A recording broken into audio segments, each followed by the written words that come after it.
കുറെ വർക്കുള്ള ദിവസമാണെങ്കിൽ പറ്റുന്ന പോലെ തലേന്ന് രാത്രി തന്നെ നെക്സ്റ്റ് ഡേറ്റത്തേക്കുള്ള മീല് പറ്റുന്ന പോലെ ഞാൻ പ്ലാൻ ചെയ്ത് അതിനുള്ള പ്രിപ്പറേഷനും കാര്യങ്ങളും എല്ലാം ചെയ്ത് വെക്കും കേട്ടോ.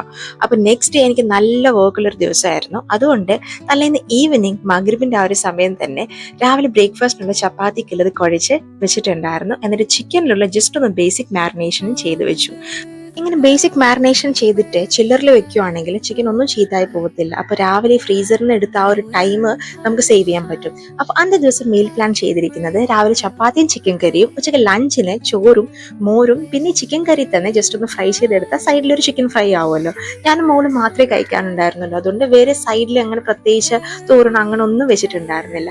അപ്പൊ ഈ ചിക്കൻ കറി ഉണ്ടാക്കാനായിട്ട് എണ്ണയിൽ നമ്മൾ ചെറിയ ജീരകല്ലേ അതിട്ടിട്ട് ബേസിക് ആയിട്ടുള്ള സവോള, പച്ചമുളക്, ഇഞ്ചി, വെളുത്തുള്ളി, പിന്നെ ഞാൻ ചിക്കൻ കറിയുടെ കൂടെ തന്നെ പൊട്ടറ്റോ ഇടുന്നുണ്ട്.